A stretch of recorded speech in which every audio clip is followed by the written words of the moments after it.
Assalamualaikum, bersama saya Abang Kumis. Hari ni kita ada motor Aveta Viper 180.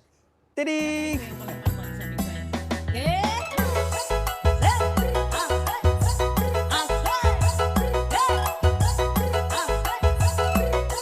Aveta Viper 180 ni bersasarankan 174cc, 18.2 horsepower dan 17.2 Nm of torque.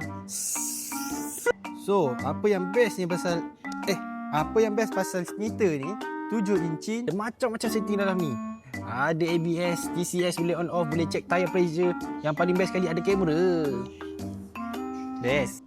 Tangki minyak dia 10.5 liter. Besar tau ular ni. Seat compartment Viper. Boleh lah. Satu remote. Tapi kalau ular muat. Viper kan. Viper ni didatangkan dengan TCS, ABS 2 channel depan belakang, single disc depan belakang. Lupa pula nak cakap, lampu dia guys LED, cerah masa depan kalau kata kau on high beam lah.